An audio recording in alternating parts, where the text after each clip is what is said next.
नमस्कार. आपण पाहत आहात भूमी न्यूज. गोवा राज्यासाठी असलेले अवैध विदेशी मद्य कोल्हापुरात पकडले. राज्य उत्पादन शुल्क विभागाच्या भरारी पथकाची मोठी कारवाई. आरोपीस अटक, लाखांचा मुद्देमाल जप्त.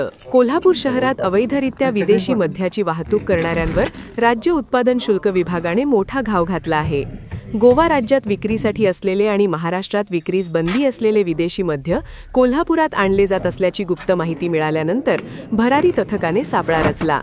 30 मार्च रोजी प्रतिभानगर परिसरात पंचगंगा बँकेसमोर संशयित वाहनाची तपासणी करण्यात आली. मारुती सुझुकी कंपनीच्या वॅगनार कारमधून कागदी बॉक्समध्ये लपवून ठेवलेल्या विविध ब्रँडच्या 75 विदेशी मद्याच्या बाटल्या जप्त करण्यात आल्या.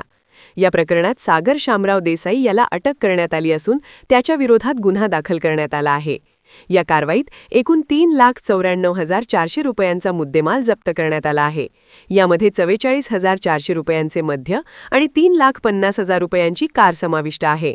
डॉक्टर राजेश देशमुख, प्रसाद सुर्वे आणि विजय चिंचाळकर यांच्या मार्गदर्शनाखाली निरीक्षक किरण पवार यांच्या पथकाने ही कारवाई यशस्वीपणे पार पाडली.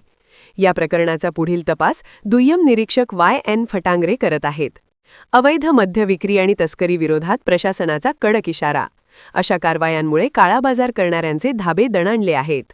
भूमी न्यूज प्रतिनिधी M. कांबळे, कोल्हापूर.